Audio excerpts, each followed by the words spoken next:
Hey, that took a hot second. It was spinning for a hot minute. I forgot to change the thumbnail. And y'all can see all the way over there. Let's see. Is that better? Oof, you can see the mess. This is why the camera is always angled up. Hello, everyone. Hi, and welcome to this place on this day. So, I was looking, I don't know where I was, and I saw the water gnome. I don't know. I saw the Threads of Fate Oracle cards, and it was like a deck you can pull every day. And I was like, I ain't use that deck in a minute, so I'm gonna use it today. We'll see what's up. We'll see what's up. We'll see what's up. Woo.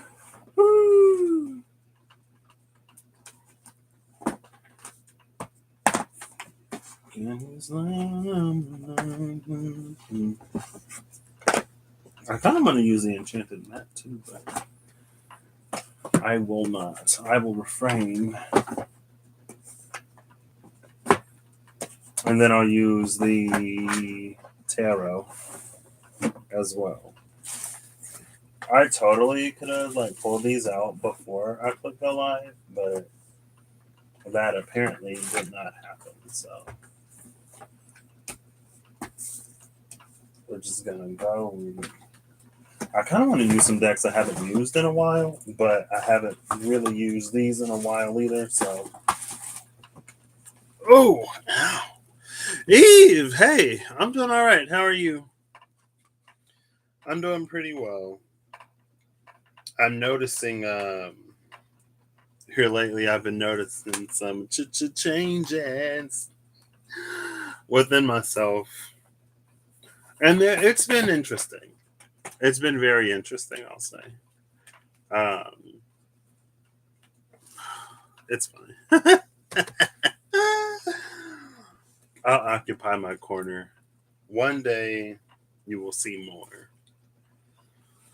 Hopefully soon. In its time. Anyway, we'll see what comes out for today. And maybe I'll do this every day for a week, and we'll see. We'll see what happens. I think I made it officially halfway through the zodiac after Scorpio, so that's exciting. And then I thought about doing Gemini, I guess. I don't think I thought about Gemini. I think I literally just had the thought, as I was saying it. So I could do Gemini, but I might have already done it. I don't think so. We'll see. But yeah, everything is. Did I ask you how you're doing? You're okay. Okay, glad to hear it. Everything's been quite interesting in Patrick's world, I guess. Apparently, was that the new moon in Cancer? No, it would have been the full moon in Capricorn. Apparently, Cancer season. I've heard a few people say Cancer season was rough. Cancer season and Patrick's world was Capricorn season. So I didn't have time to feel. I didn't have time to feel anything but tired from work. So,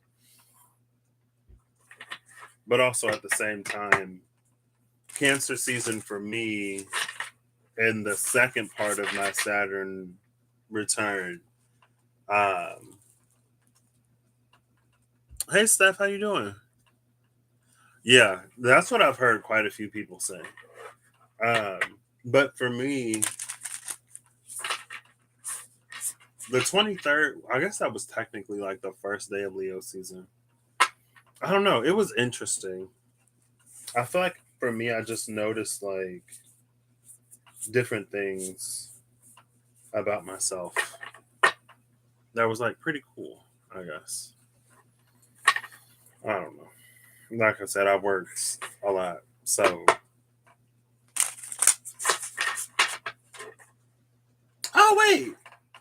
Yeah, but that wasn't rough. There was a little thing. Okay. Anyway. Let me get a card for Cancer season. First card is Patrick's Cancer season. Show me my Cancer season. And then we'll get the collective Cancer season. I'm just interested to see how it works or what it looks like. One day at a time. I'm doing pretty well. Thanks for asking. Tomorrow and tomorrow and tomorrow until we get there. Where's Patrick's Cancer season? Oof.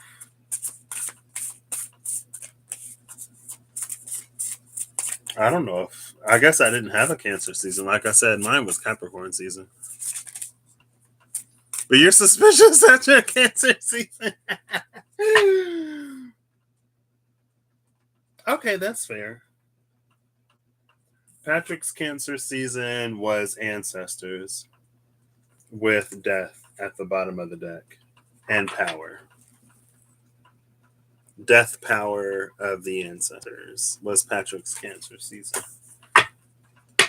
What was a collective Cancer season like? This is interesting because that kind of looks like my card for June and July. They kind of tie in. Oh, what? Oh, wow. I hope everything goes all right. I don't know what's going on, but that sounds rough. Collective. Oh, my gosh. Oh, goodness. How many cards is this? 2 cards. I can do that. Bottom of the deck is Compassion for collective Cancer season. Maybe this is a little too much light. Oop. Let's see. Yeah, that's a little better. Okay.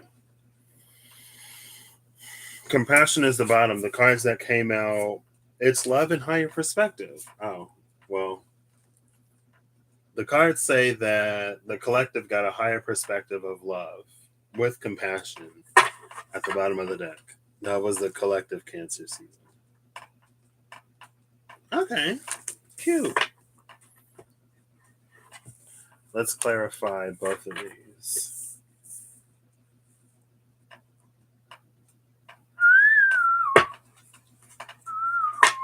I don't know why that song just popped into my head.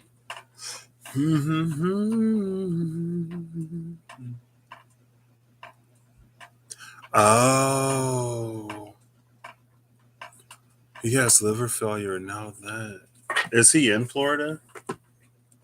So are you like closer to him there?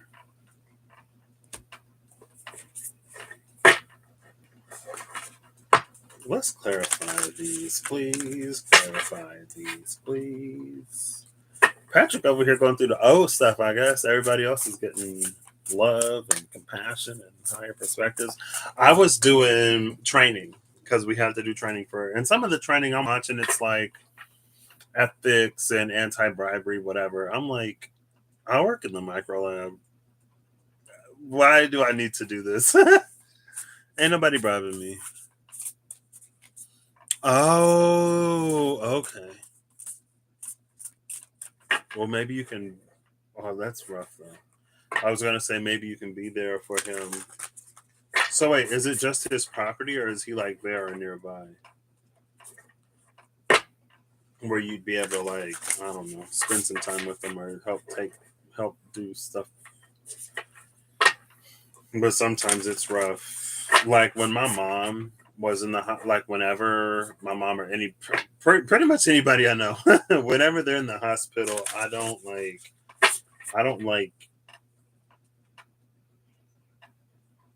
talking to people because then I don't know, it makes me sad. But it's like it's not right to not coming home from airport. He thought he was having a minor stroke, and you were right. Oh my gosh. You have to take those once a year. Apparently, we do too now. You have to take care of him. Oh, you were with him for 15 years. Oh, wow. All right, clarify these ancestors and Patrick's. Oops, okay. World. It's face down because apparently my deck was face up. It's kind of dark, and these are dark cards, so I can't really see. So I was doing the training for diversity and inclusion, and at one point they were like, in the past when we did training, we used to focus on memorizing the protected groups of people, but now this is what they said in the training. It was like we used to, focus on memorizing the protected classes or protected groups of people. But now the new philosophy is to just focus on treating everybody with decency and respect. And I'm like, that's what we should have been doing the whole time. Rather than, oh, you can't discriminate against this person because of their age, if they're over 40, because then that's illegal. Or you can't discriminate against this person because they're pregnant, because that falls under, is that Title 7? Or whatever. It's like, how about we just, be decent people instead of trying to memorize or what's legal and what's not. Anyway, let's breathe that out. So this higher perspective on love for the collective, what's that about? Ooh, a few cards. Okay. I didn't even look at the bottom of the deck. 3 of Pentacles. Working together. There you go. Look, it's the compass. I was talking about that for Scorpio. How there's the one point that you have there, and then you move the other one to draw the circle. Okay, anyway. Ooh, the Seeker of Wands. That feels fairly accurate. That was Patrick's Cancer season. 2 cards. Is this only 1? I thought it was 2. Oh, well, it's the 10 of Wands. 10 of Wands is the card that came out for love and the higher perspective. The higher perspective on love.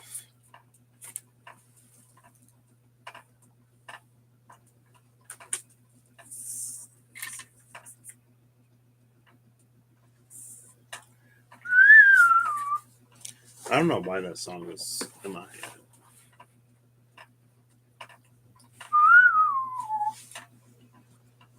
We're back full bright because I felt like there was some.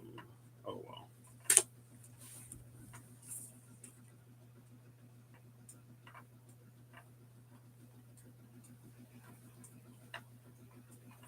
This makes me think of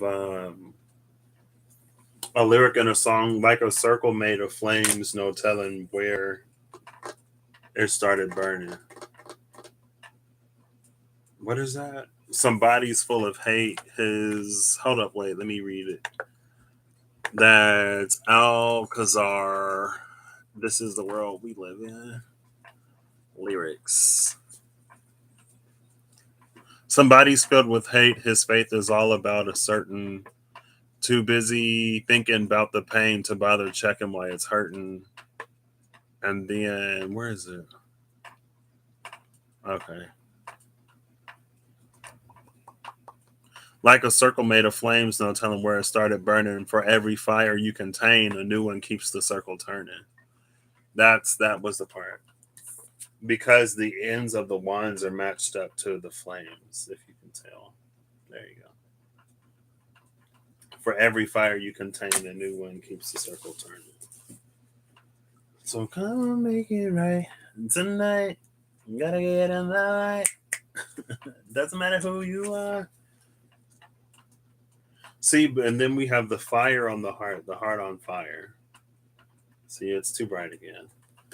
And with the higher perspectives card, it forms the upward pointing triangle, which is the triangle symbolically of fire.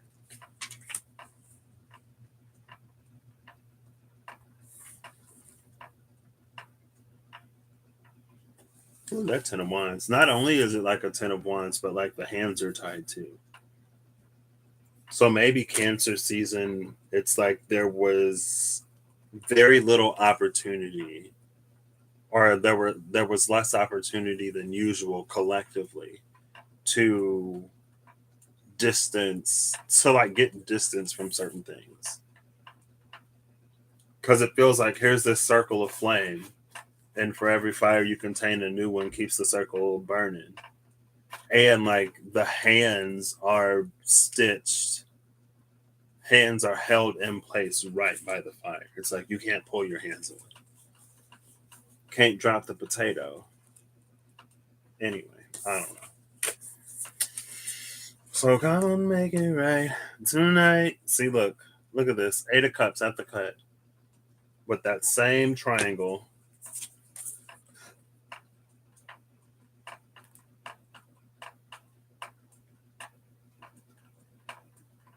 Oh, look, there's the moon.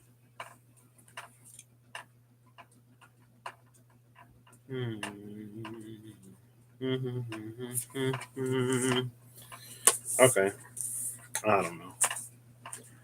I feel like sometimes I'm in my own little world. Actually, I feel like that most of the time. I feel like I've been in Patrick Land for a hot minute now, but that's fine. So for today,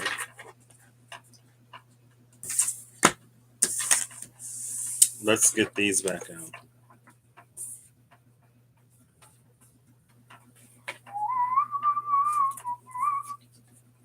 Ba-da-ba-dum-bum-bum. To buy the chicken, it's hurting.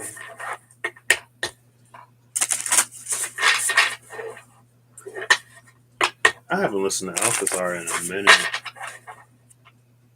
Shout out to Ericssonia for getting me into Alcazar.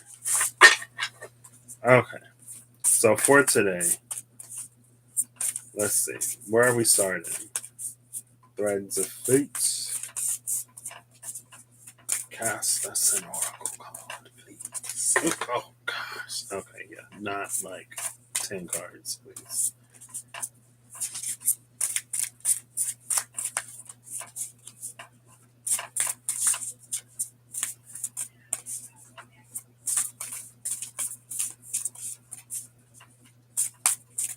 We're just gonna keep shuffling until we get a card. Oh gosh. Darn it. So this is too many cards. Oh wait. I'm trying to show y'all. This is how these cards came out. These are the titles I can read. Higher Perspective and Trust the Creator. Look at that. Trust the Creator, Higher Perspective. It's interesting that Trust the Creator comes out because, the whole sort of free will and the voice of God thing from Scorpio yesterday. But anyway. I mean, Higher Perspective came out again, or it made an appearance again. So altogether, there are 1, 2, 3, 4, 5, 6 cards. We'll just look at them. Higher Perspective, Connect to Heart and Ascension. So connected to the Higher Perspective is Connect to Heart, Ascension, and Sacred Sexuality. And then we have Trust and the Creator.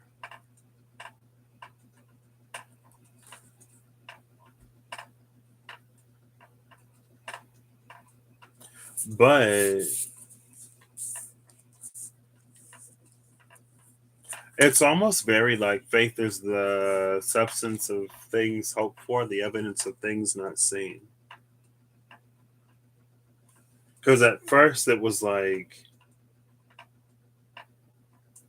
very like, God, Spirit, Universe, the Divine has a higher perspective and trust that perspective as it is the creator of the universe, right? But now it's almost reading like trust is the creator.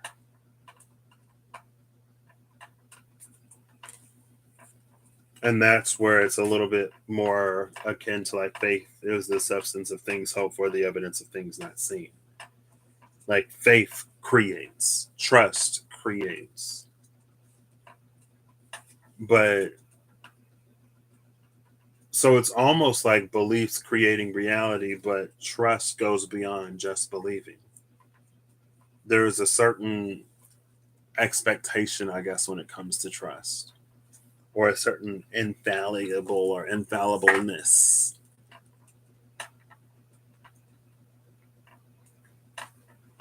And so that's why it's been this connect to heart, ascension, Ten of Wands type of energy.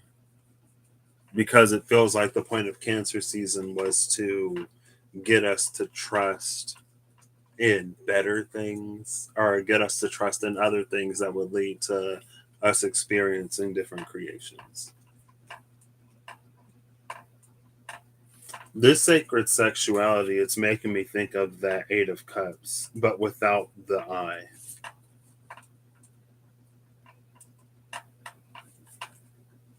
See, because in this, okay. So here's this connect to heart with the two dogs in front of whatever that moon thing is, right? And then with ascension, with the wings on the hands. Oh, I love the wings on the hand, because on the Ten of Wands, the wings were, are the hands were like held to the fire basically. Now we can move the hands away from the fire. And it feels like we're actually getting closer to whatever this is. Right. Like if this is Saturn, right? Saturn is behind me and I'm here. So I'm the dogs. And then if you go behind me, you get closer to Saturn. Like that's what it feels like. It feels like there's movement here.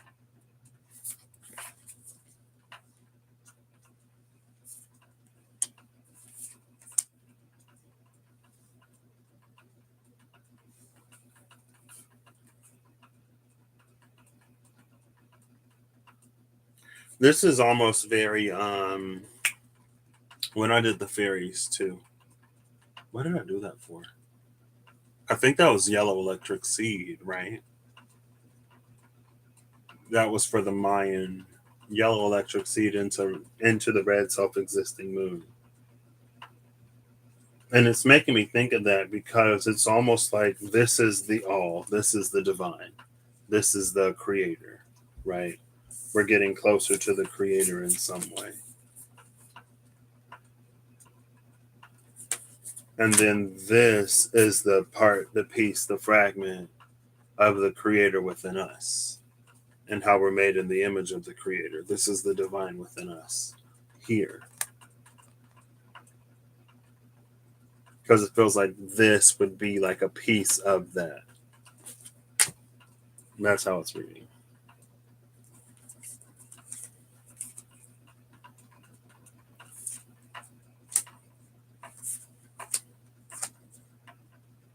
Oh my gosh, I think I just had a revelation. Okay. It's okay. It's all right. Because I've been thinking about it. I mean, not consciously thinking about it. Have you ever had a thought pop into your mind that you just sort of like, well, for me, I kind of like, I'm like, oh, that's interesting. And then I let it go. And then another day it'll come back or something will happen. Um, well, there was a thought that popped into my head one day. I don't even remember why. I don't even remember how far I made it with that thought. But this is almost completing that thought for me. It is completing that thought for me. Anyway, the card that came out, the one singular card that came out, is the card of patience. Now, from this, I'm gonna take it's the Mayan galactic New Year, or it's pulling on that message because of the shell, right? So there are the 13. These are the 13 tones or the 13 moons. And then on the outside, I believe, is the 20 solar seals.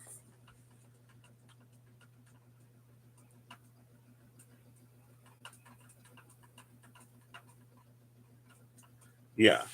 Maybe not on this illustrated shell exactly, but it's making me think of that. The 13 tones and the 20 seals. And it's interesting because with like higher perspective and ascension, it feels like everything is pulling things up, but it feels like this patience is being rooted down. Like it feels like these roots are descending so something can like anchor itself into our world, life, or reality.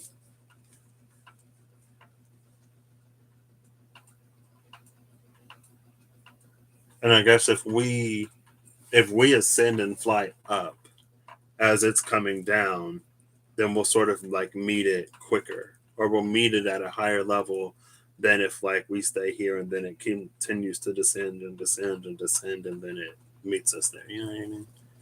I don't know if like where it meets us necessarily matters, but it feels like when both pieces are moving, there's some kind of connection that happens quicker. Bottom of the deck is versatility. So let's get some clarifiers for all of this. Please.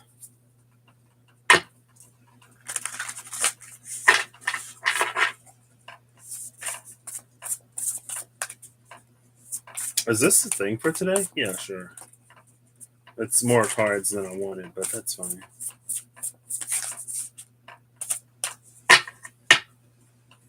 Dunk, dunk, these broken wings and learn to fly or something. I don't know the song. Three of Swords. But what I'm focusing on in the Three of Swords is that this bird is impaled because we're flying up to meet the thing as it descends, right? But if I look at the bird, although it is impaled, the wings look fine. Well, they're tied a little bit.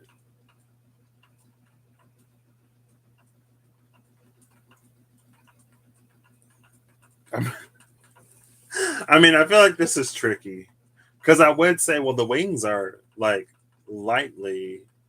It's like there is a thread draped gently across the wing, so you could still fly. But I mean, I feel like if this bird were to fly up, it would just like impale itself even more.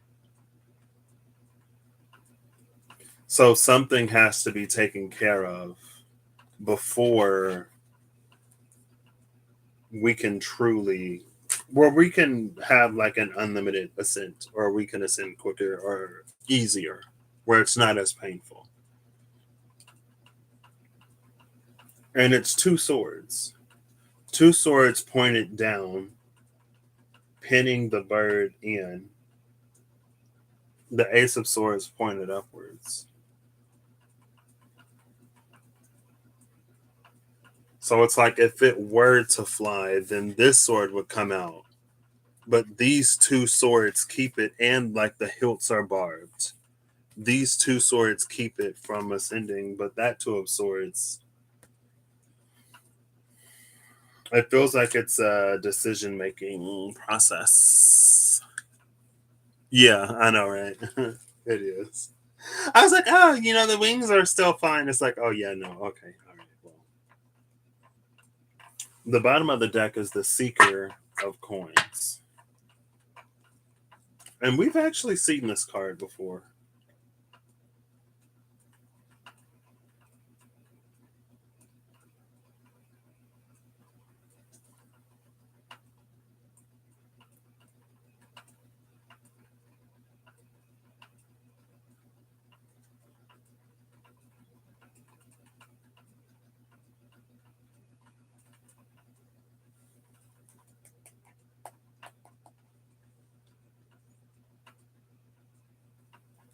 I don't. It's almost like this.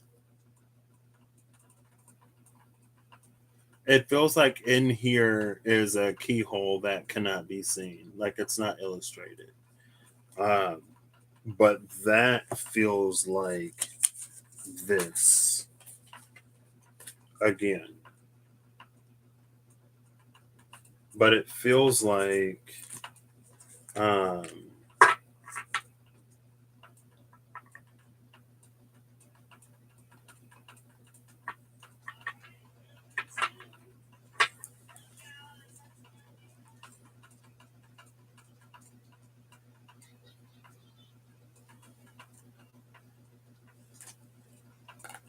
It feels like finding where in the all this goes, but it's interesting because it's reading like plugging it back in,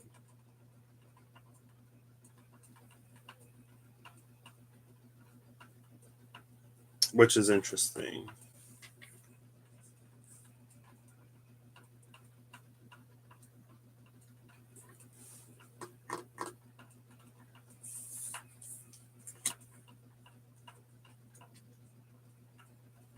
It makes me think, for whatever reason, it makes me think of the Andean cross.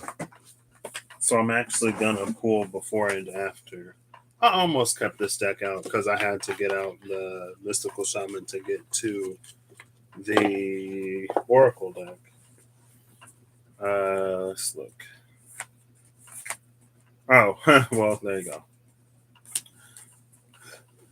The luminous warrior, the Andean cross, and the beauty way.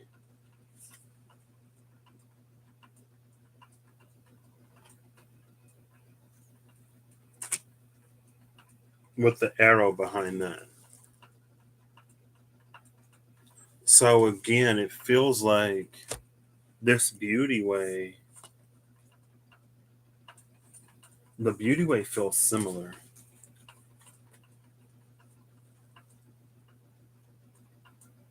See how it's like the key, or the tooth, the key, then this. It feels like this, it's similar in some way to this. Um, I just had a thought that popped into my head, but now it's gone.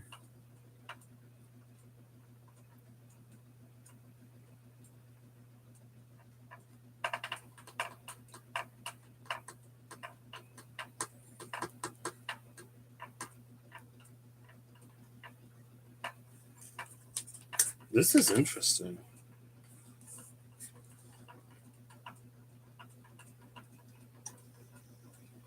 I think this is another connection to that because I use these cards too for the Mayan New Year part. The Luminous Warrior came out for the red self-existing moon for this galactic year. Luminous Warrior came out, and then we saw Taming the Winds and the Winds on that side for the red self-existing moon.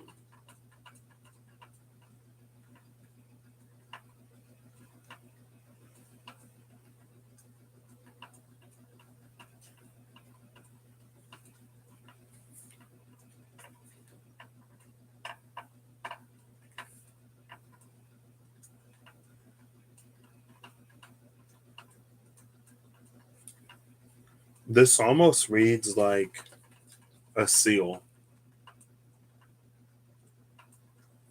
like within the like within the human body there is a thing that is like basically it's the spark within us, right? The image of the creator that we were made in, the piece of the divine that lies at the core of who we are. It feels like this is like the lock or the seal on that thing.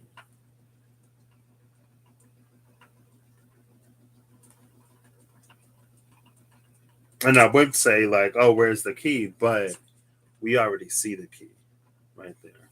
Teeth in this deck symbolize wisdom. I would say that the tooth and the dragonfly, although it's a key, it's like an ancient wisdom initiation. Like dragonfly for me reads ancient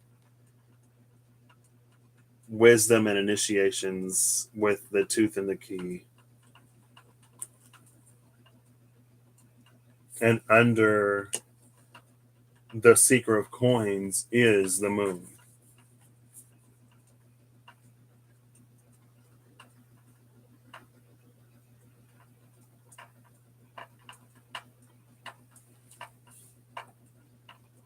for that red self-existing moon.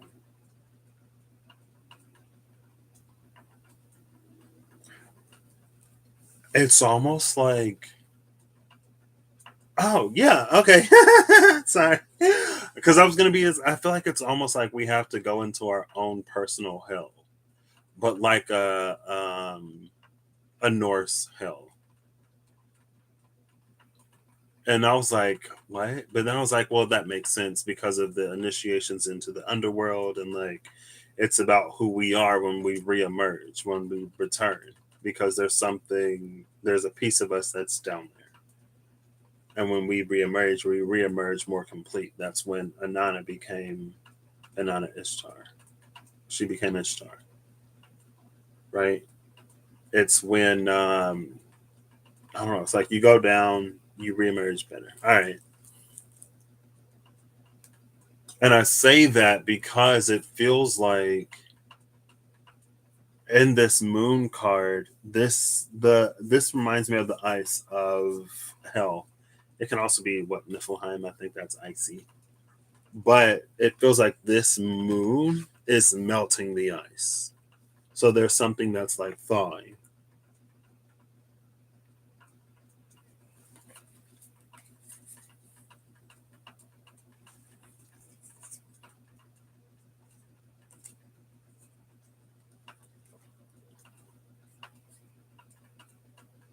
Is that?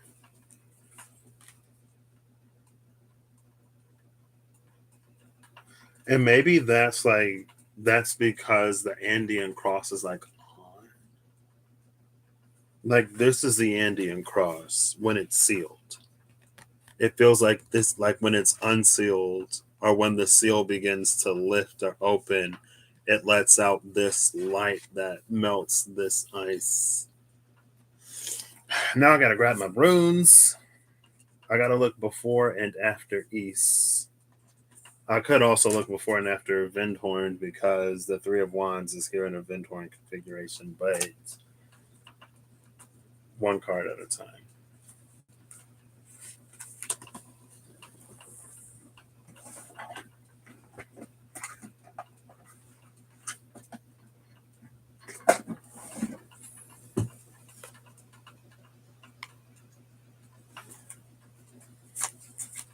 I ain't looked at these in a minute. Let's see.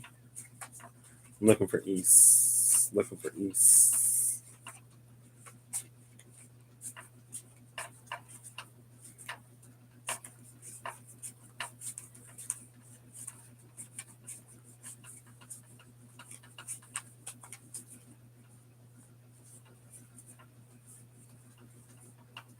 I found Vindhorn. Am I missing a rune? Hello? Where is East? Where is East?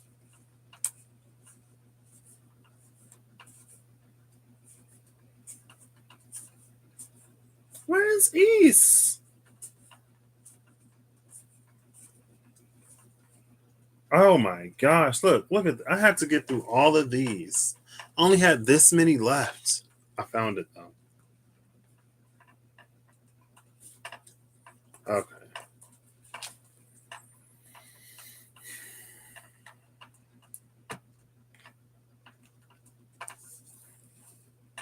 Hold up. I gotta find my. I have a little hair tie that I use to tie these. So 1 second. Because I literally. Oh, there it is. I was like, I literally just set this down.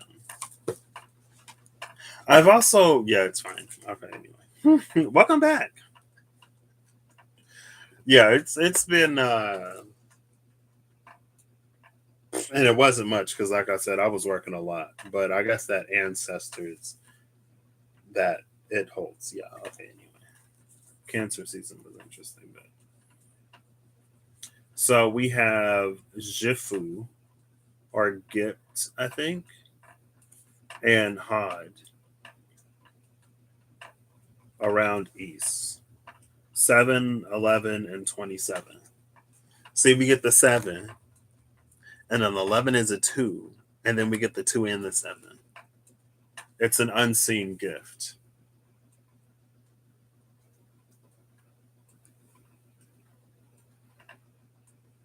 I'm getting like my whole spine just like tingles.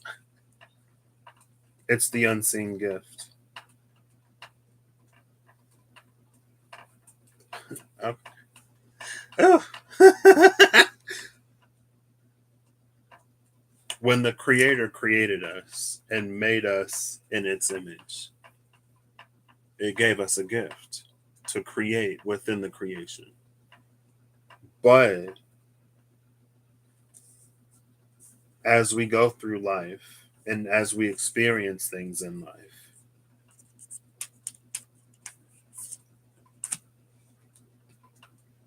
our ability to access and utilize that gift becomes like interrupted. And then the more we live life, the more we become accustomed to living life, the more we sort of adapt to the way of the world. It feels like that also separates us from the gift.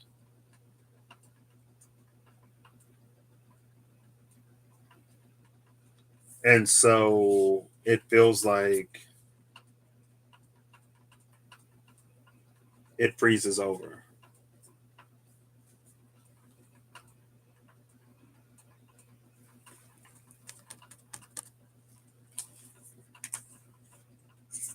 This is like I still have like you always get backbone with these? Oh, that makes sense. Okay. Yeah, because I got a chill going down my backbone right now. But this unseen gift, oh, that's why it's the higher perspective of love for the collective. Because that's what that feels like. It feels like love, but like love in the way that the divine loves. You know what I mean? It does something to your vessel when you feel it.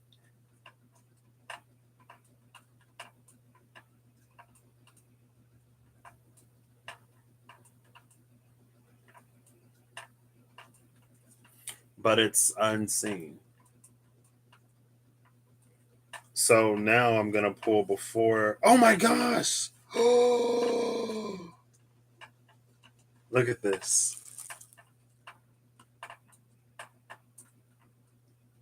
Nix. Nix. I was gonna pull. I might do both. I'm gonna pull before and after Tamriel, Angel of the Unseen, and then I'm gonna pull before and after Nix in the Mausolea Oracle of Souls. And who came out? Oh, it was. Is it Don Dio like N? It's like the child of Nyx. Came out a while ago. Oh, it's 9 o'clock. I need to be wrapping this up. I was at work for almost 12 hours today. Ah! It's Capricorn season. It's stay Capricorn season over here.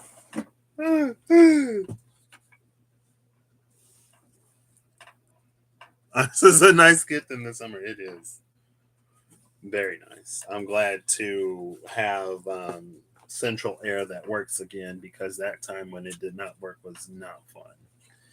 And it was very warm. You took today off. I should have. I worked Saturday. It's fine. But it's kind of my fault because it is my fault and it isn't. Like I waited until the end of the month to do basically everything.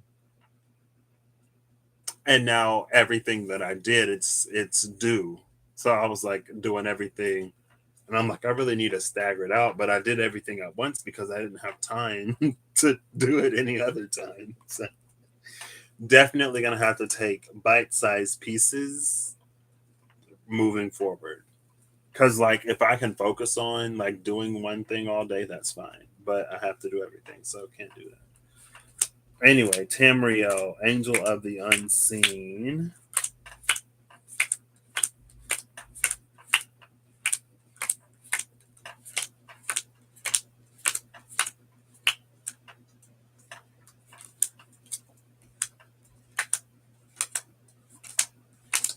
There's Gabriel again.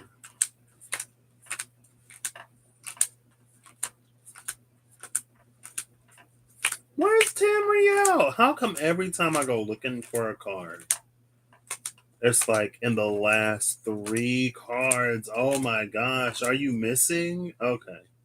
It's Tamiel, and it's literally the last 3 cards. Literally the card next to the last one. But we have Rimph, Angel of Time, that sits and watches. It's interesting because we actually have a double Rimph. Rimph comes before Tamriel, and we see both of them. The Rimph that, I mean, both of them, like this one feels like it's the Rimph that waits and the Rimph that watches. I don't even remember which one was next to Tamriel, so it's Tamiel, so I'll read it later. Love you. Good night. I hope your friend, I hope everything works out. Um, and that in the midst of difficulty and challenge, you're able to find some peace when you need it the most, um, to keep you in the game. Rimph, the ocean pulsed, pushed onward beat by beat, marching forward. They die up on the beach, and with each stroke, the sand pulls upon the stones, polishing faces smooth. Okay. That was the Rimph that waits. The Rimph that watches. The flame that cracks its skin is the same as the fire from within, an alabaster form folded like the steel of a sword, always pressing onward, the sharp beat of its heels grinding the past into dust. We're going to put that one here because I think that's the one that was there.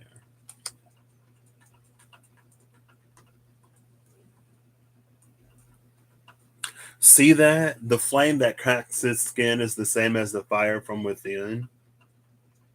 It's low key giving this vibe. And you see right there, the seal has been broken or opened, and now the light, the searing light, is pouring out. It's pouring out a Rimph. The flame that cracks its skin is the same as the fire from within. You'll never believe who's on the other side of Tamiel. If you've been if you've been watching the last few videos, you'll have a very you'll know. You will know which angel is on the other side of Tamiel because the energy of this angel has been everywhere. It's Semyaza, the angel of pride.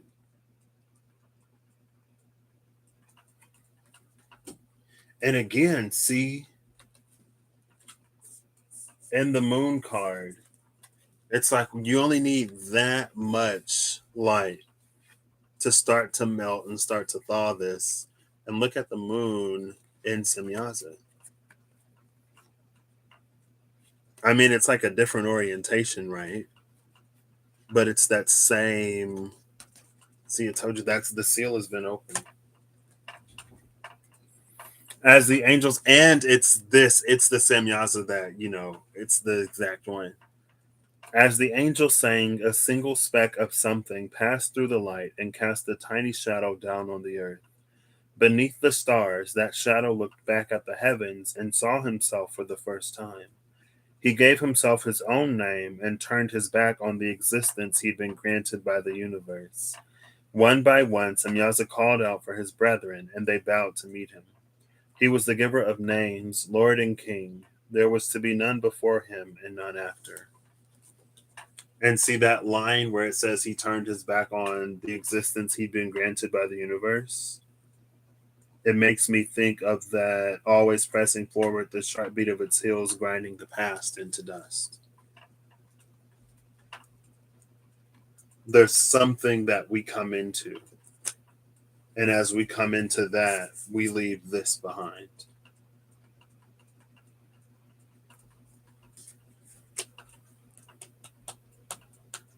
Now, I actually meant to pull both of these at the same time and line them up, but I forgot in the 0.5 seconds. I forgot in the 10 minutes it took me to find the card. And the 0.5 seconds from when I had the thought. But now we gotta find Nyx.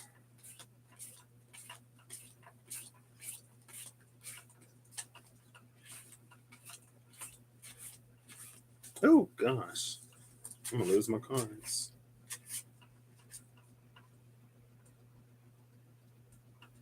I don't think I've seen this one yet.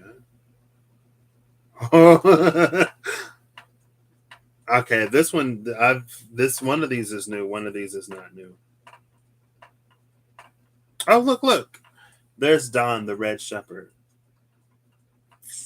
I don't think Don was the child of Nyx. But it said who was it? Because it was connected to Don. Is it DAW? Mother of Don. It was Don and Mother of Don? I don't remember. Was it Thanatos? I think Thanatos is the child of Nyx. When I used the mausolea a long time ago, there was like Don and the Mother of Don. And then it was like Nyx or something. I don't know. I don't remember. I got it mixed up. So, before Nyx, we have Rimph. Before Nyx and accompanying Rimph, the Angel of Time, is the Keeper of Whispers. I don't think I've seen this card before. But it's the Mad Prophet. It's curiosity, madness, and forbidden knowledge. That forbidden knowledge is the one that I was like, oh, okay. And then there's Nyx, Enchantress of Night, Secrets, Vigilance, and Subterfuge. And then on the other side of Nyx is the Thinker, the Father of Knowledge, instruction, and reinvention. So we got knowledge, instruction, and reinvention with this forbidden knowledge. Knowledge and forbidden knowledge. Isn't that cool?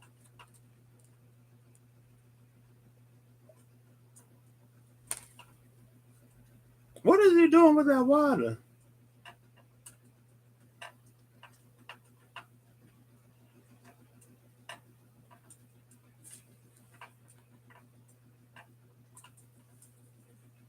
Something is happening. Oh, so the Thinker is on the side of Semyaza. Maybe it's gained access to that forbidden knowledge because it goes from, madness.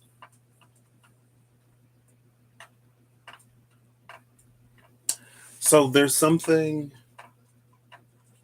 about the Thinker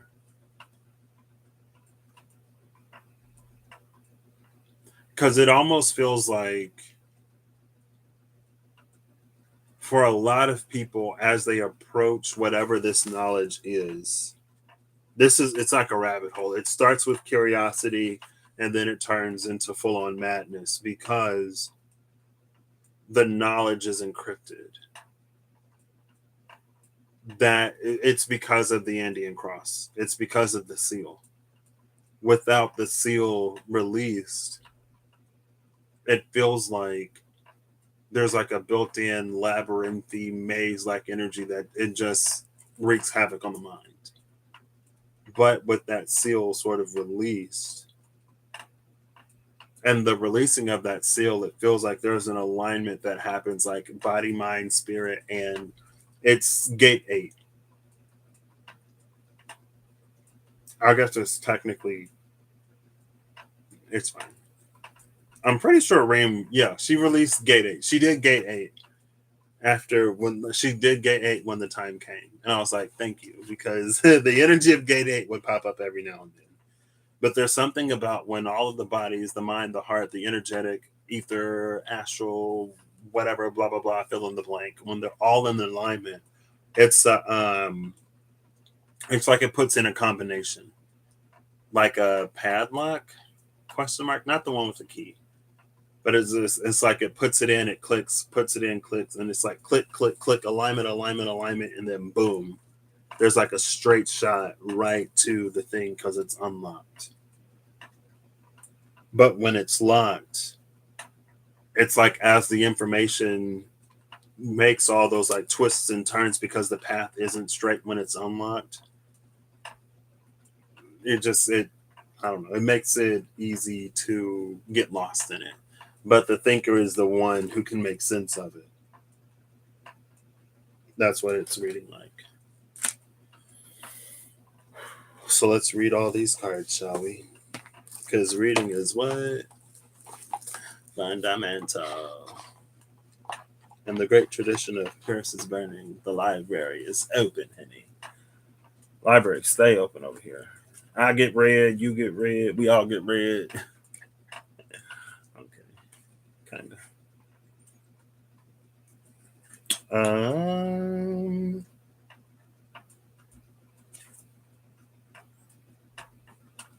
and these are three different realms too. Who am I looking for? The Keeper of Whispers. Oh, Mother of Dawn. Caroline. Okay, Nyx has to be in here. We're actually going to read Nyx first. Nyx was, I literally opened the book to Nyx and didn't even notice. So Nyx is the embodiment of night. Nyx is the keeper of secrets, an observer of truths in Hades' realm. Very little happens there, but Nyx does not. Very little happens there, but Nyx does not know of it through her subtle influences and machinations. I feel like that is weird.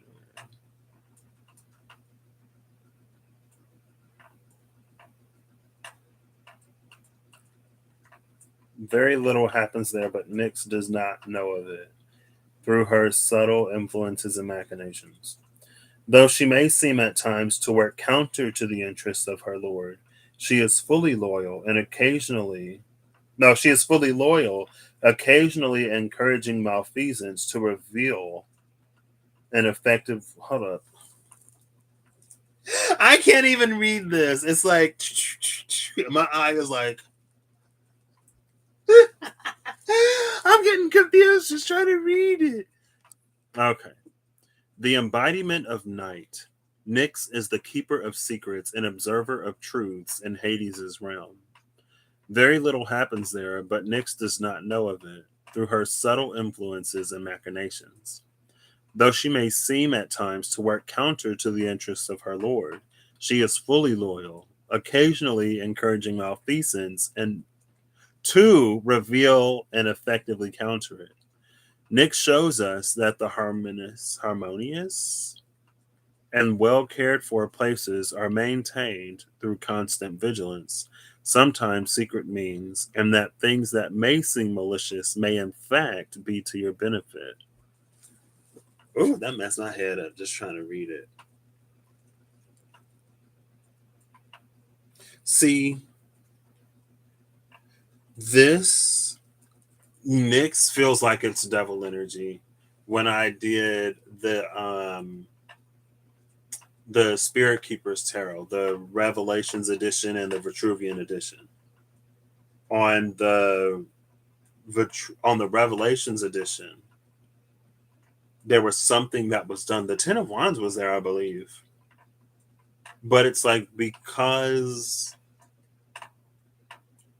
the individual had proved that they can bear the burden of the Ten of Wands, it's almost like it's an information that can apparently shatter a mind. And so before you get access to it, there is something that you have to prove. And so to be given access, it's like you'll be fine. If you got to try to force access, I don't know. Take life into your own hands. You live your life, make your choices and decisions. You know what I mean? But it's like on the Vitruvian edition, the Queen of Wands was there with the shield. Sometimes the queens in that deck, they're the shields to the kings, which are the archangels. So sometimes they're like, you may not pass this point. The shield is there to prevent further passage. And she came out on the Vitruvian side, but on the Revelation side, it was the page, the messenger of wands. And so it felt like the messenger was granted access to a realm that others were not. And as soon as the messenger got in, it encountered devil energy. And it was like the devil, temperance, and then something else. And it's like that's why the Queen of Wands doesn't permit entry, because the first thing you encounter is Nyx, who will encourage malfeasance. It's almost like it's devil energy. And it feels like it ties into the seven deadly sins in a way. It's like if you are prone to greed, then she will entice you with money. If you are prone to wrath, then she will entice you with something that makes you angry. And it's almost like if you fall prey to it, or if you fall victim, or if you indulge in a way, then I don't know if it feels like it plays out where it's like if you indulge in it from potentially from a judgmental point, but not necessarily from a judgmental point. It's almost like you'll recognize that it's something for you to work on. Because with the subterfuge, it feels like it would almost read to us as self sabotage. You know what I mean? Something will come up where we self sabotage, where we have the opportunity to self sabotage. And I think it'll have something to do with that Three of Swords. And that's why, again, Rimp, the Angel of Time, grinds the past into dust. But it feels like grinding the past into dust is like trauma responses. It's old ways of being, old ways of reacting and handling things. It's like everything that we know we have to do to get where we want to go, to be who we want to be / are. Okay. So that's Nyx. But she's fully loyal, right? She kind of, yeah. She, I would say like devil's advocate, but it's almost just straight up devil energy. It's like, see, I told you they weren't ready. I told you they'd mess it up. And then, depending on whether or not we're in a place to take accountability for our actions or to take accountability for ourselves, we'll go, oh, but like this person did that, or this thing did another, or I wouldn't have done this if X, Y, or Z. We'll find excuses. But I mean, it comes a certain point where excuses, it's like you can have an excuse, yeah, sure, but it's like if it's not going to help you get where you want to go. You know what I mean? And so it's a choice that you can make to keep making excuses or to just, I don't know. I don't want to say do better, but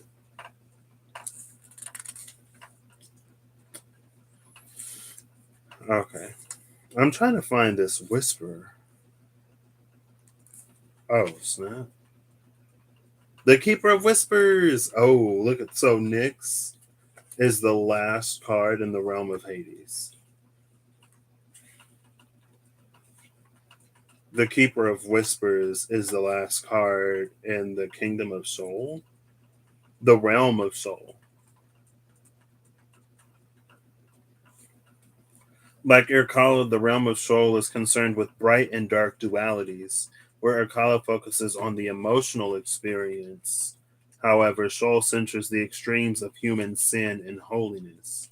To dwell in Soul is to submit to the judgment of the Absolute, to suffer between the difficult requirements of grace and the easy torments of corruption, and to have the courage to discover where you fall in your overall contribution of good to the world or evil.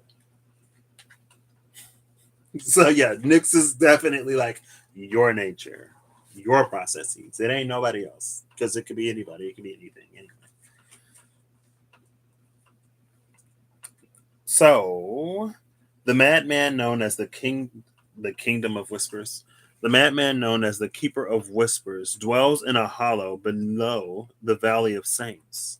Save for his rare moments of lucidity, he spends his days scrawling the full and complete history of mankind in an indecipherable scrawl that no one but he can read.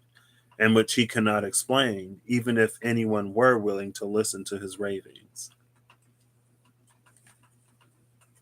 And then the thinker, so it's just like it can't. Again, it feels like it scrambles the brain or something. It's me trying to read these entries where it's like zip zip zip zip zip, and then be like, oh well, my Mercury is in Pisces, so I have an excuse. Calling myself out, and nobody's safe, not even me. I'm just playing. The thinker. The thinker's formidable intellect has persisted even into the afterlife, and he has no illusion about who or what he was in life or in death. His will and reason form the foundation of the city district around him, and he uses his knowledge to instruct those who come to his university of the mind.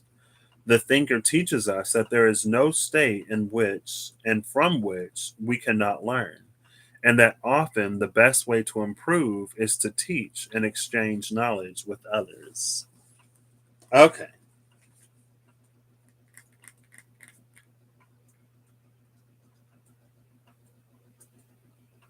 See, that's it feels like that's why he's on the side of Semyaza. He has no illusions about who or what he was in life or in death. He knows who he is. Very certainly.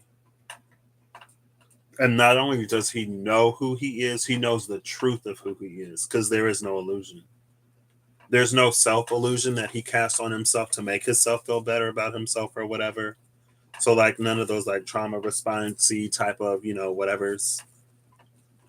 But also, because that was the thing about the Seeker of Coins.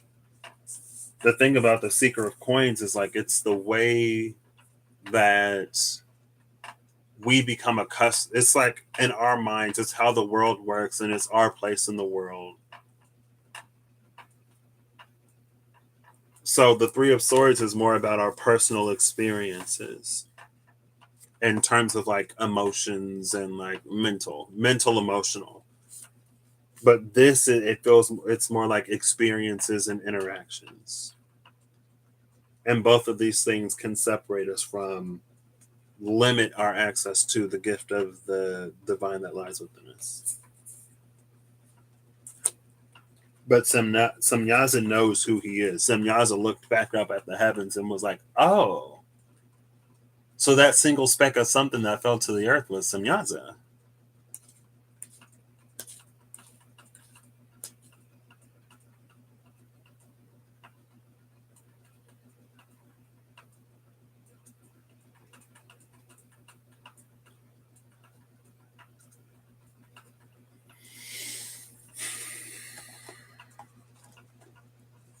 I was going to go to the enchanted map. I'll still do it. Sure, why not? Um, I'm going to look for, I think it's Deep Freeze in the enchanted map oracle because that makes me think of the moon card. It's not isolation or sad embrace. It might be isolation, actually. But I think it's called Deep Freeze and it's a lion that's like frozen.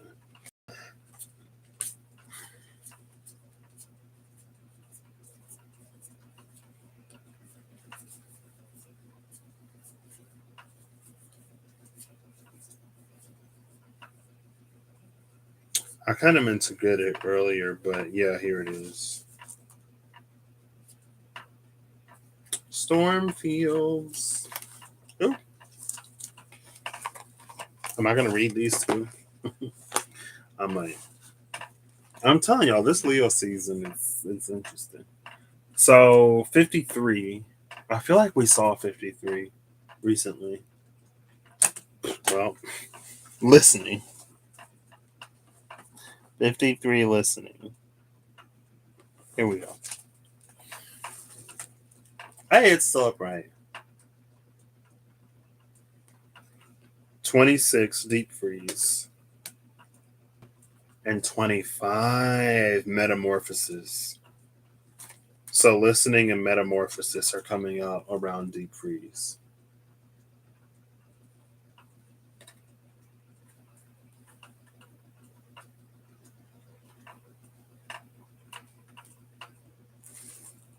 Good nighties. No problem. I hope you get much rest and you wake up feeling like you got much rest. And if you go to work tomorrow, I hope you have a great day. And if you don't go to work tomorrow, I hope you have an even better one.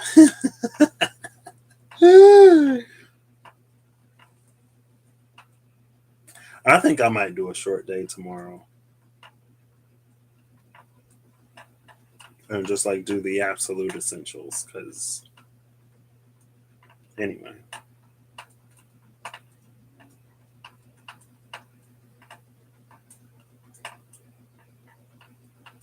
you know what this is? It's almost angel on the shoulder energy.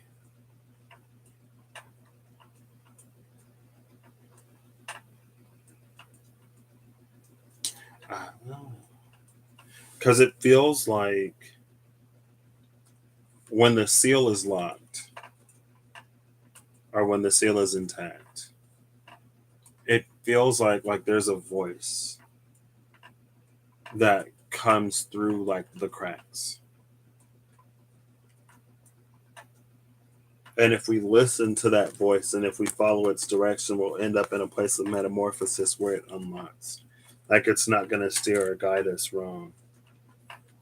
And in that way,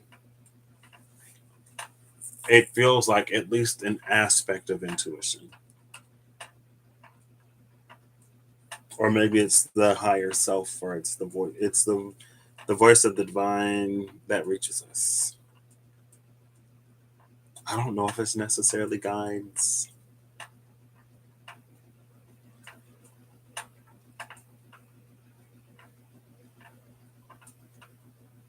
It just feels like there's a subtle, small voice that speaks to us from the other side.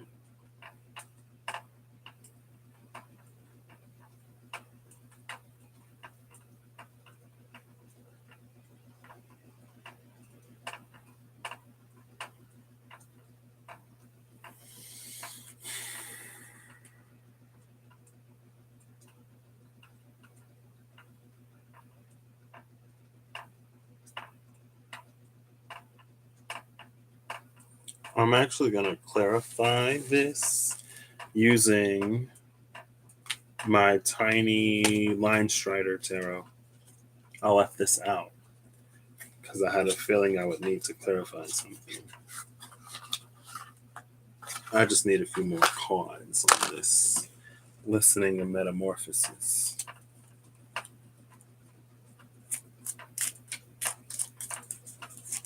Oh. And one flipped over. It's the King of Swords.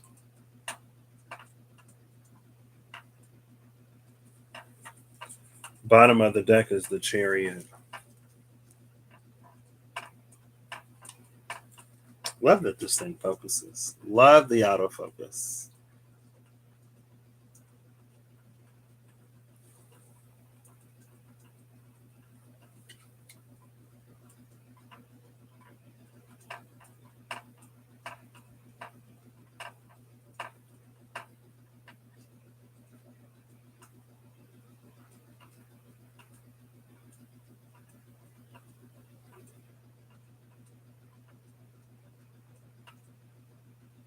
So with this King of Swords,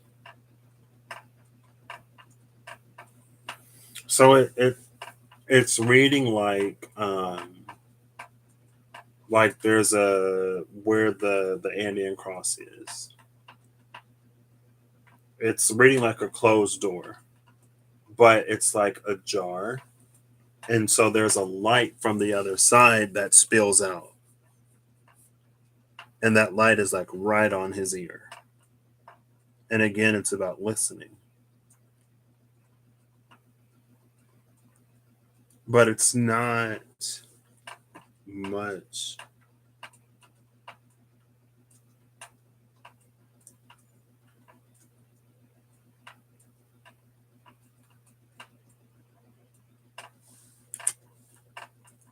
What am I even reading? This is a lot for today.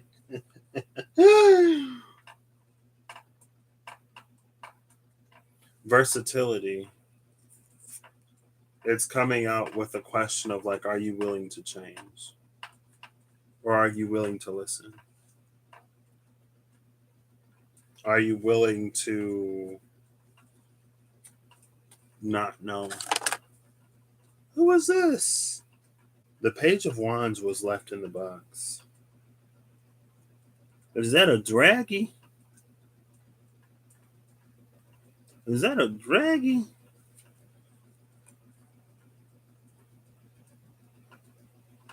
Is it? It's interesting that it's the Page of Wands. That's that messenger of wands that I was talking about. The one that gets access. Who faces off with the devil.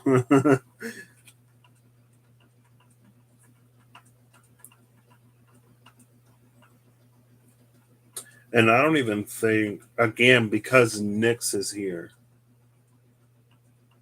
it doesn't even feel like, it feels like it puts us in a position to reconcile our own nature in some way.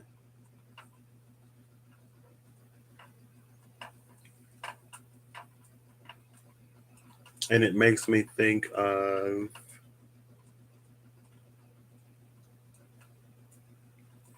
I had the thought and then I lost it. I feel like it's also come out recently. It's fine.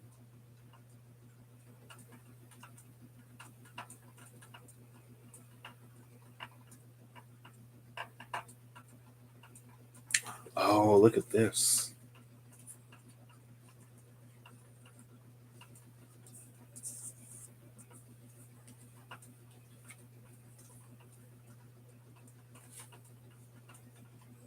Let's see if the camera will get it.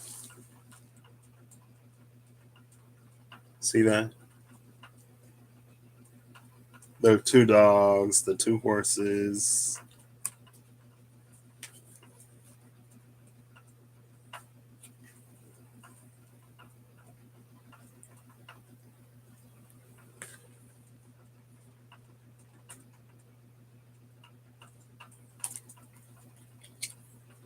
There you go.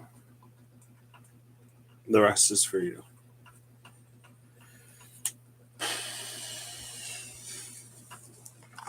So I don't think I'm gonna get a final card from every single deck I pull because this is a lot, and I'm trying to get off here relatively soon. Um,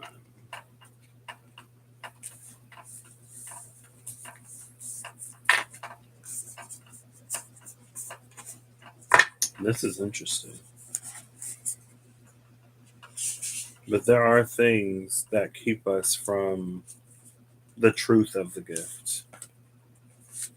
Just how the oh, was that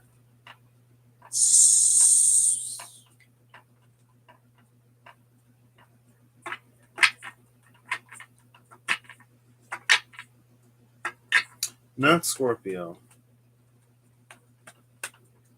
The thinker is free of illusion,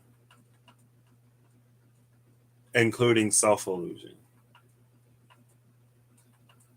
That came out recently. It wasn't in like what's the first thing that Leo season is going to bring us, but I feel like it referenced that. I don't think it was a sign. I think it was in between the signs. I don't remember what the video. It's like on the tip of my tongue, at the edge of my brain. To be golden, not gilded. It's that one.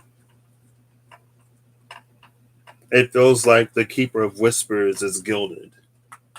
There's some reason, maybe it's still attached to the Three of Swords in some way, or that Secret of Pentacles. Maybe it's still a novice when it comes to really knowing how the world truly works. Um,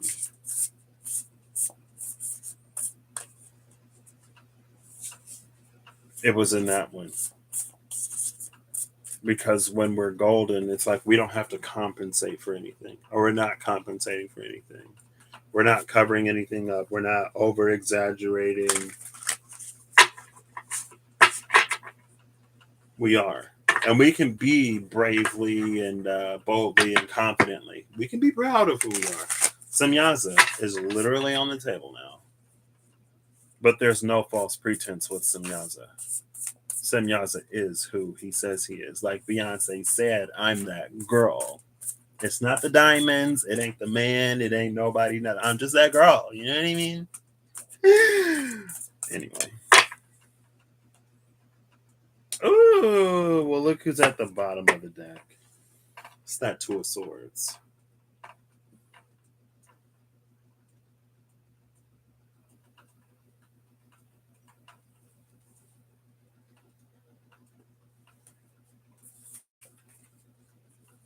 The top of the deck is the Seven of Swords. 2 plus 7 equals 9. But there are two wands in the Seven of Swords. They're actually the Wheels of Fortune without the wheels. Because the Wheel of Fortune has one of these, but it has like an Ouroboros type thing around it.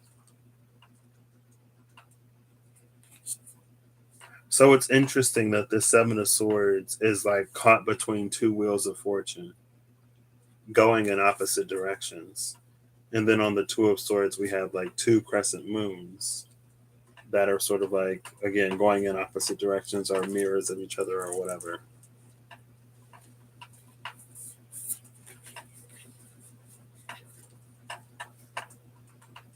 And under this Two of Swords is the title card. But this is a title card that tells you what everything means. It's a title card that gives you the basics, but it doesn't assemble anything for you.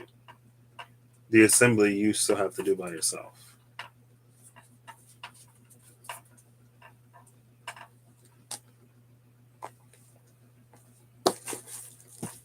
Now I'm that girl stuck in my head. It's fine.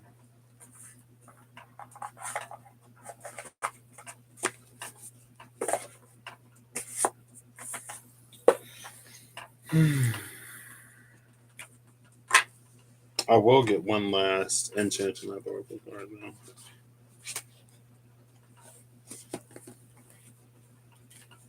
Oh my gosh, almost just flipped the deck all over the place.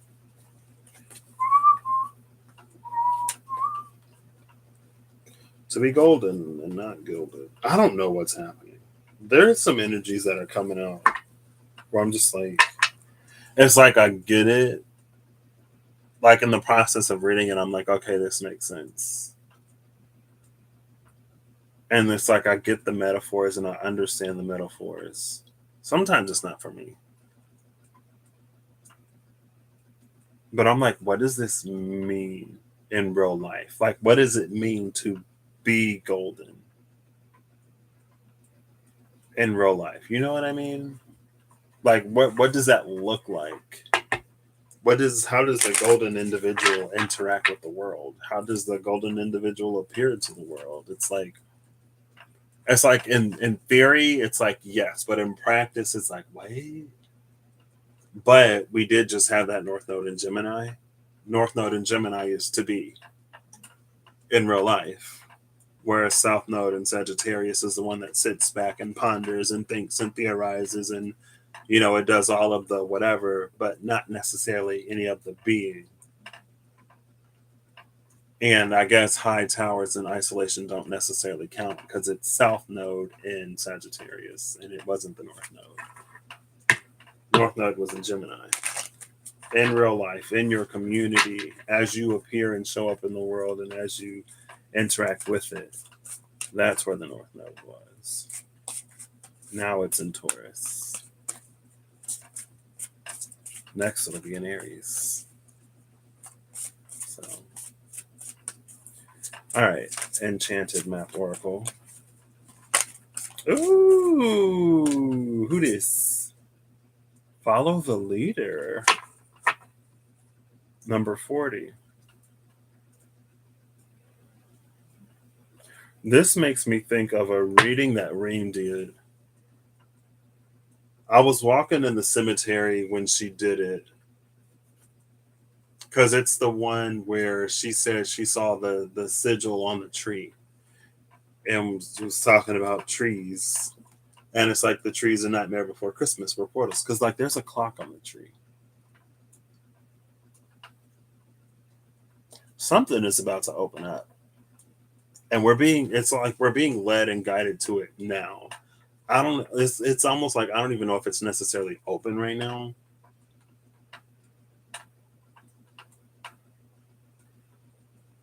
Or if it's like we'll be there like as it's open. It's like as we reach or approach it will be opening or it will I don't know.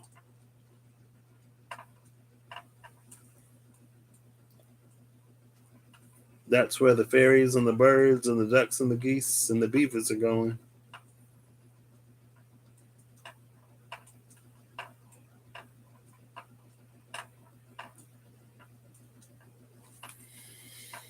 Bottom of the deck is rock bottom. Oof.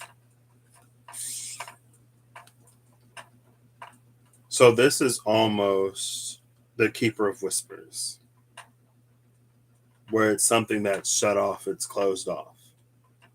But in Follow the Leader, it's open. You see that? It's almost the same path.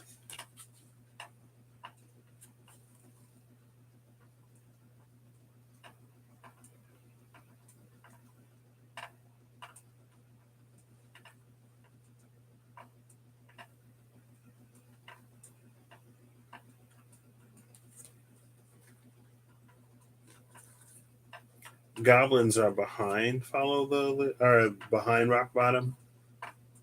So check out Everlong Mystics Gremlin Bell series. Maybe that'll help you get through Rock Bottom. Because this came up, it was Flusa. Dead End actually came out when I used a lot of known archetypes. Because sometimes Flusa is platform 9 3/4. Sometimes the dead end isn't actually a dead end. I think the dead end came out with the initiation to the underworld. It did. Because that was the thing, like reaching up. So without having reemerged from the underworld, it feels like it'll be a dead end energy. It's like you'll need whatever you get when you reemerge to break through the wall. But it's almost like you don't even necessarily know that you're breaking through the wall when you break through the wall because you don't see the wall. Only the Three of Swords, Page of Pentacles would see the wall. And it's because the eye sees the wall that the brain can't get beyond it. It's very almost like psychosomatic, but it's like visual to psychosomatic.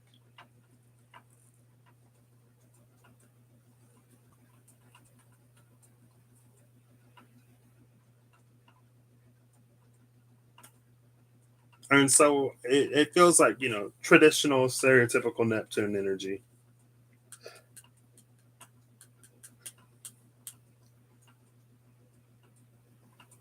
Some will see past the fog, some will see the fog or the wall of fog.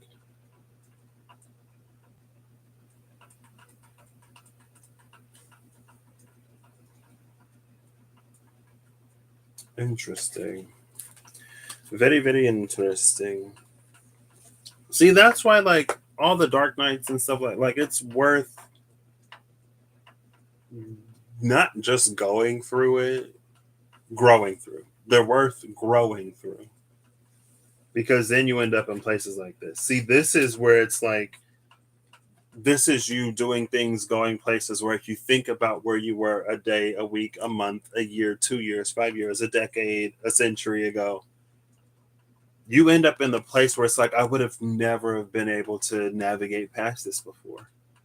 I would have never, like, I would have only seen a dead end before. But now, because of the path that because of everything I've already been doing as I've been on this path following the leader, it's like, wow, like, that wall is a non obstacle.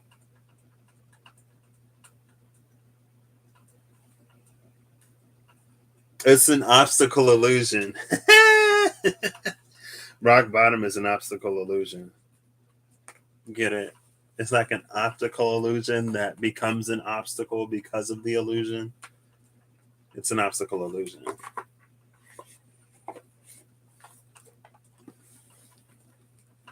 Oh, snap. Slow and steady is still on the table. I forgot the card. I meant to put it back. How you doing, Janelle? There's no rush when you're following the leader. It's almost like it almost quite literally doesn't do you any good to rush into anything. Because if you're not ready, you're going to run into the wall. If you're not ready, yeah, it's going to be a lot of information to try to sort of make sense of.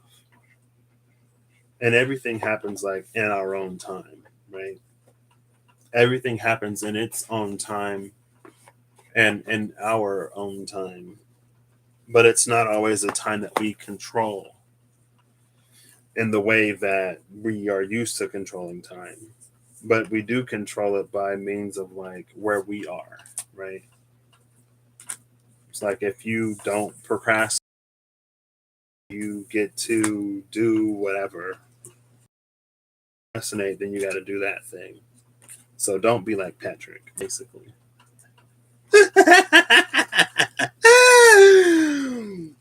Ooh, don't be like old Patrick. I mean, current Patrick still.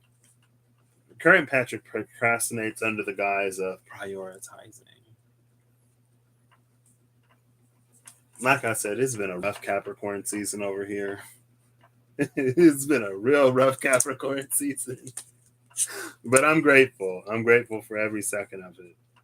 Because again, it's a life that I never thought would be mine. And I'm not even started yet. This is just the prelude to the introduction to the prequel before the main series entry begins. This is just getting me somewhat to the starting line.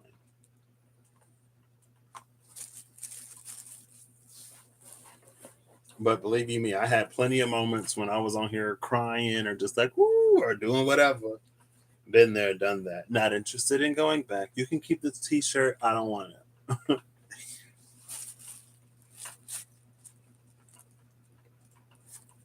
But yeah, I had a Saturn return to get ready for. So, what am I looking for? These. Okay. I'm putting away the mystical shamanical cards.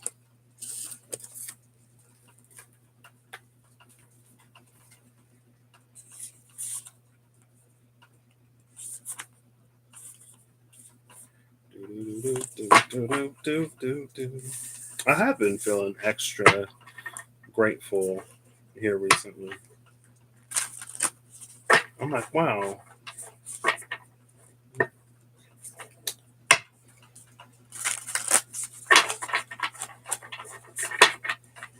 And I did. I had a choice to not be where I am in November, and I almost made the choice several times. I had a choice in November.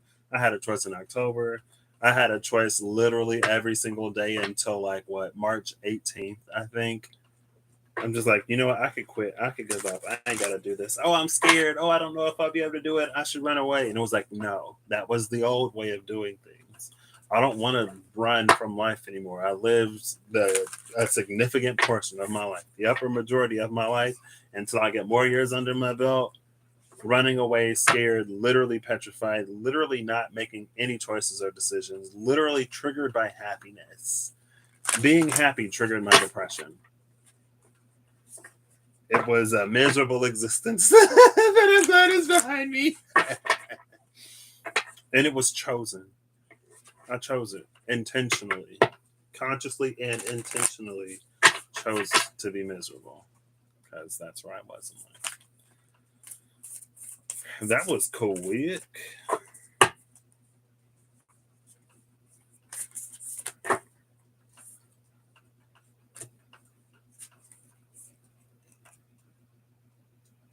What the?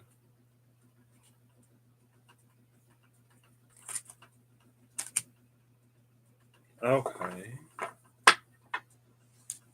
So Earth and the Hunter immediately flipped over.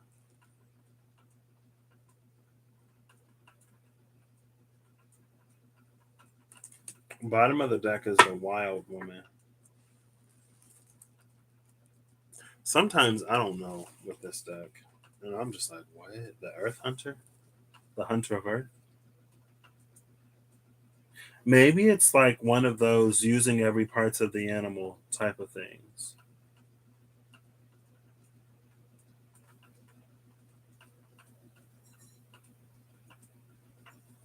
Or there's something about like necessity.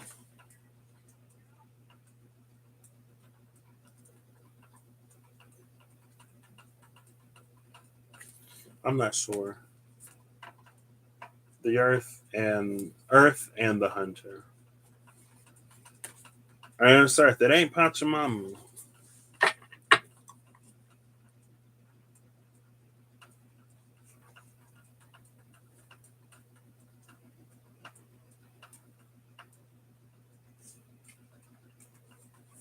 I don't know. It feels like it's not necessarily that using every part of the animal thing,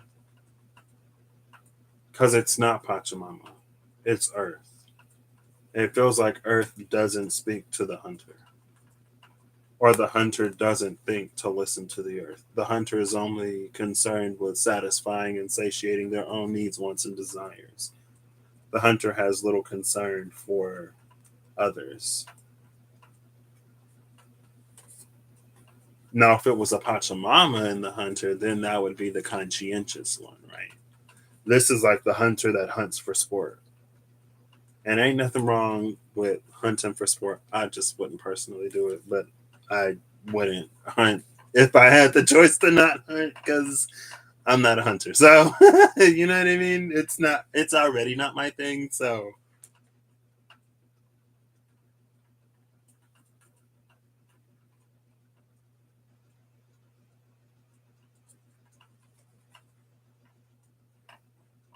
and then the wild woman is the one that lives amongst nature. Who's behind the wild woman? I almost wish it was a Pachamama, but it's a soul retrieval. It's just something about the attitude that we have towards Earth. It's like it's a conversation, right? If someone's being rude to you and not listening or whatever, then how interested would you be in trying to hold a conversation with them, right? I don't know. Take that one as it resonates for you personally, because I don't know about that one, Rose. Okay, I'm still like organizing cards and trying to get them all put away.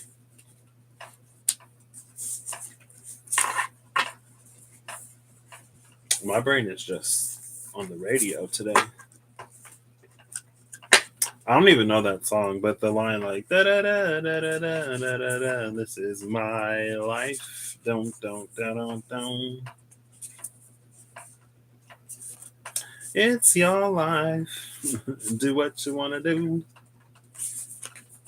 Right.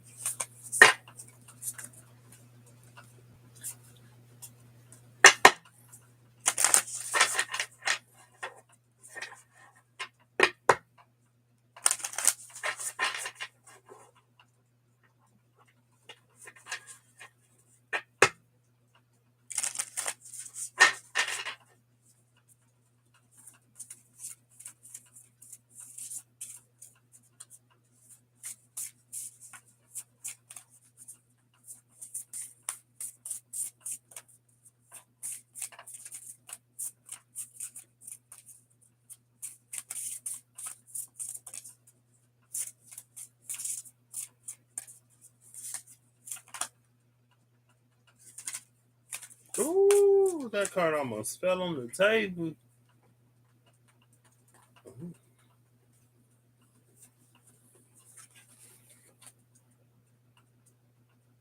So we have two cards, the Underworld and Get Wild.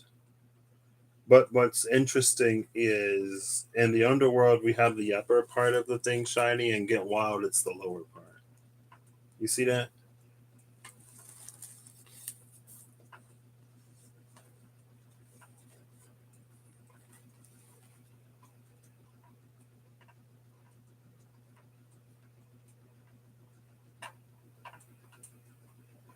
This makes me think of the Connect to Heart card, but it feels like it's an X-ray.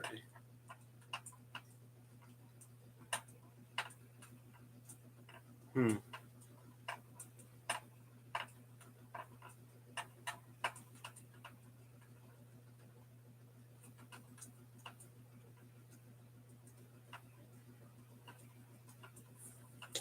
Transmute is at the bottom of the deck, and the Explorer is below Transmute.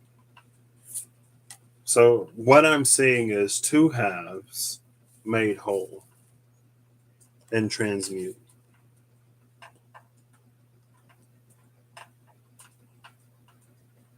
And the reason why I mentioned the Explorer behind this is because now it's all of that.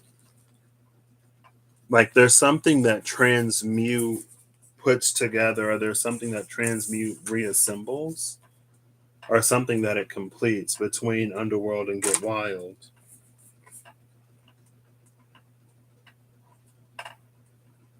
But then there's just like the thing itself.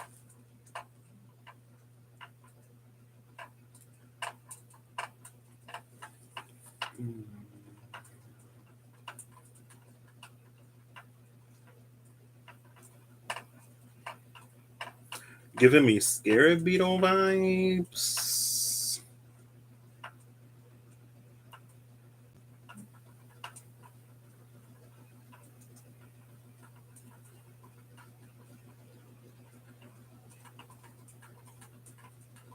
This might be another one for you. For y'all, because I'm like, I don't know. Oh, snap. You run off the cats off. Don't run off the hearts. See, there's something about putting, when these two things come together, it changes the way we navigate. It feels like when it's completed, it's like it opens something up. Or it gives us, it opens something like deeper. And this, it makes me think of, I had it and then I lost it again.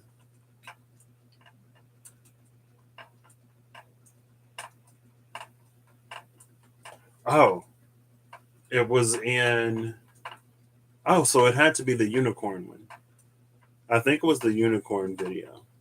I don't remember the full video, but I know I was using the Magical Dimensions Oracle cards and activators. And was it like, is the card Adventure? Or it's Exploration? I think it's Exploration. And it's what, like bold something, and it had like a portal, and then it was the third eye portal. I'm pretty sure it was the unicorn video. I don't remember what exactly specifically it is from the unicorn video, but that's making me think of that one.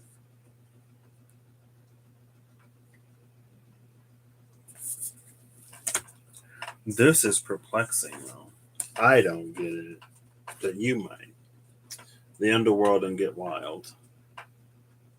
Oh, well, maybe it's like to break free. Because like the hands are bound by barbed wire, and there's all that thread on them. And then Get Wild, get loose, break free of the Underworld. I don't know. Potentially transmute something, break free, get out. If it was a little Anubis-y because of the eye and the heart, not necessarily scales, but I don't know. Anubis came out in the coffin card saying, I don't even know what.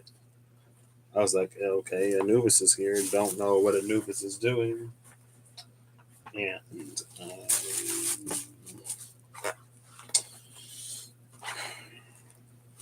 here we go. I have 3 decks left. You know what? Today I did actually think, you know what? I'm not going to be live that long. I'm going to pull one of these Oracle cards. I'll have the tarot, maybe be live half an hour, maybe 45 minutes. It's fine. I have no regrets. Tonight, tomorrow is a difference. I'm kidding. I kid.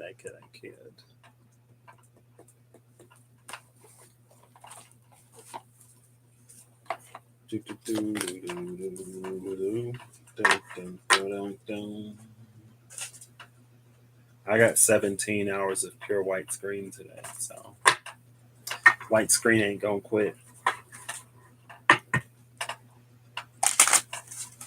Almost went on a walk today.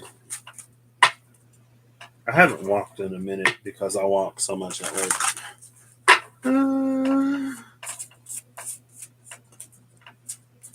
I think I might be taking a trip with my mom. Memorial Day? No, Labor Day weekend though. I'm excited. I could have been in Canada right now, but no, actually, I would have been coming back from Canada because I would have been gone at the end of last week. But it's fine. I'll make it to the poutine Sunday. All right, Mausolea. We'll give you 2 more. 1 more. Last one.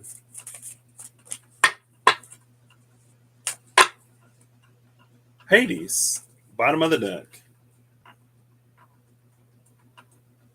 This is the Lord that Nyx is loyal to. Equanimity, wisdom, and inevitability.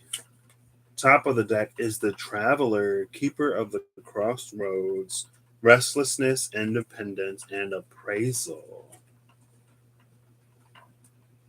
The Traveler holds its own value.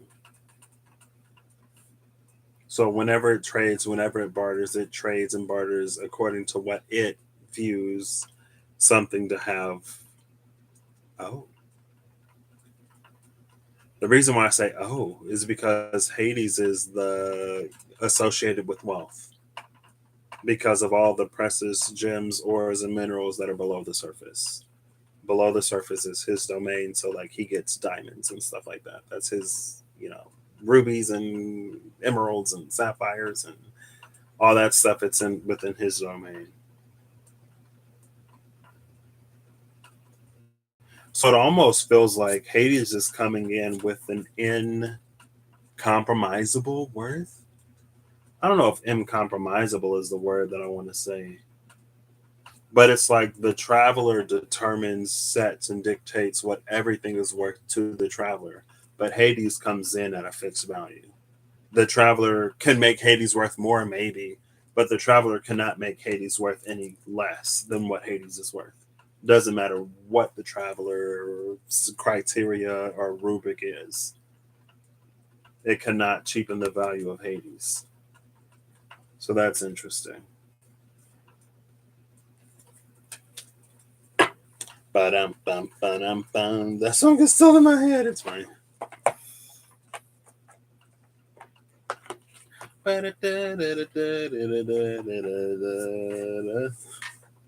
Somebody help me. It's fine. The only way to get one song out of your head is to get another song into it.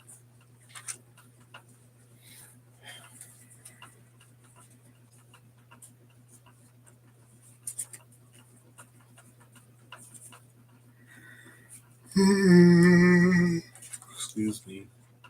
If you see something gray, it's plastic.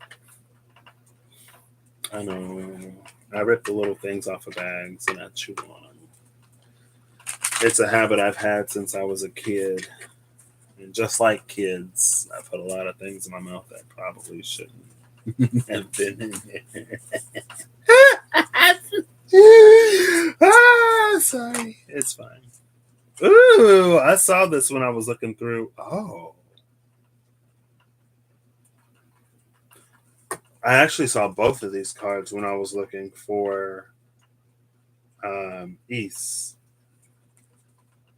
And then there's another card, Elks.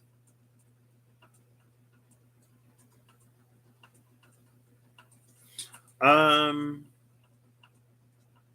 so the card that came out is Win, and the card at the bottom of the deck is Thorn. Oh, it was Vend Horn earlier. Now it's Win Thorn. And look how similar they look.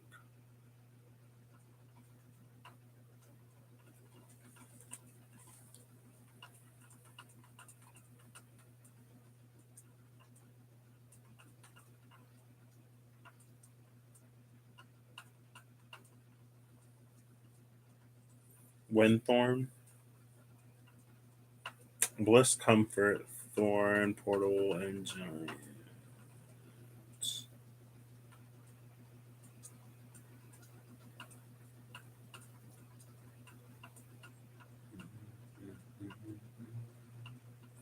So Win is giving me, it's making me think of silver linings. Thorn is making me think of a thorn on a rose. Like every rose has its thorn.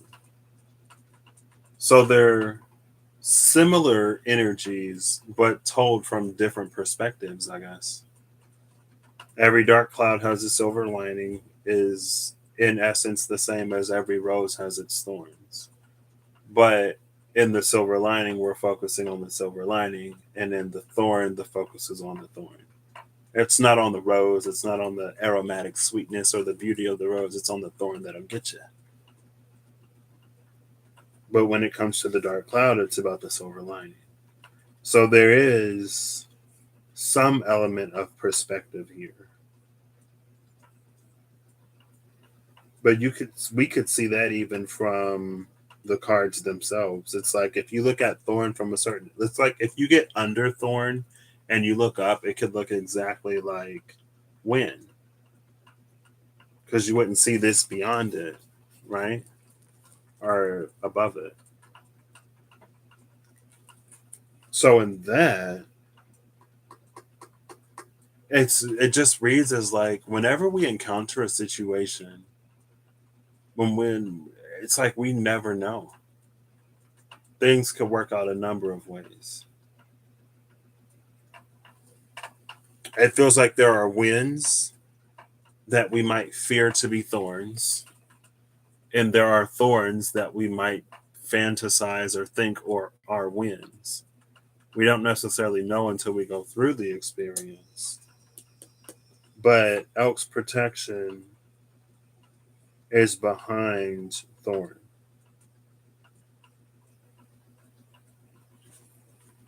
So it feels like either way we're going to be protected in that experience. So we can go ahead and have it and find out. But under Thorn is willful resistance. So, you know, we don't necessarily have to. It's like a X and Y almost.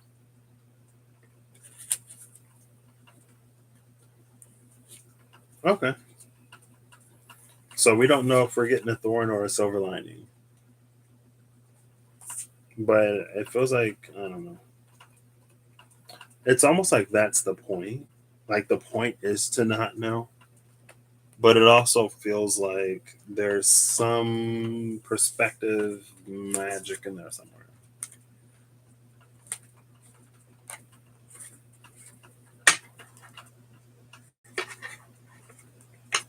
I guess that's the difference between what prospective and perspective. Like prospective and perspective. What are the prospects? The prospector. Wasn't he the one that tried to keep Woody from Leaving, because he was like, "We're a complete collection." He was like, "I only have value if you're here." So I'm keeping you here with me, Woody. Forget it, Andy.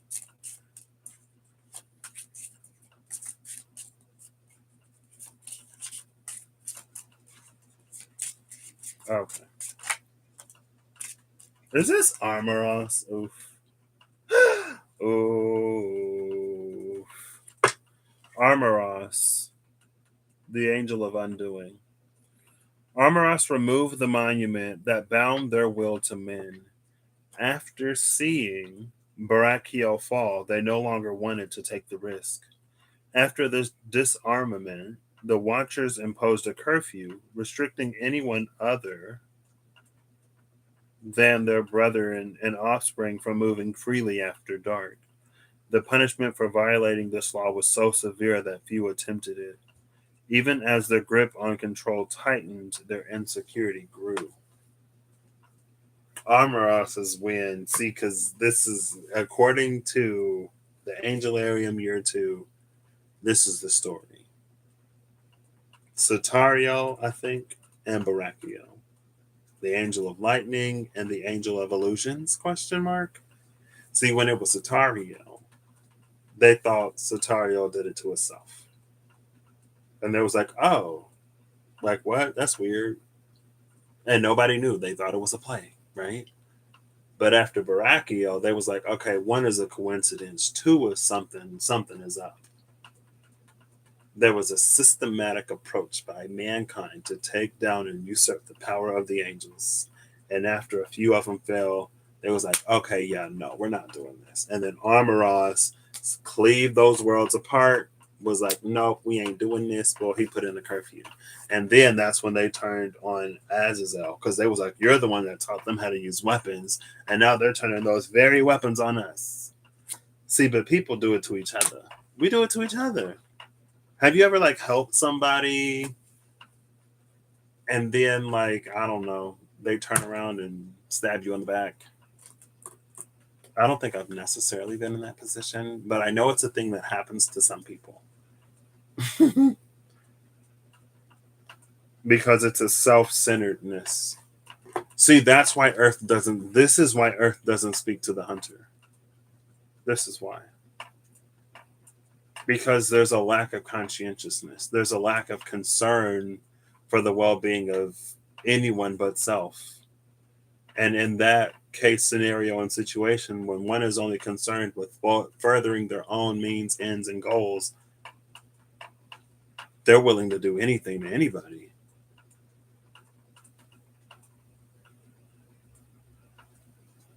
Some of those things should not be done, but they are. And then they go too far. Anyway, Malahidael, the angel of Aries, the moment before we act, there must be an impulse to begin. Sometimes this force comes from our own will, and sometimes it seems to arise from nothing.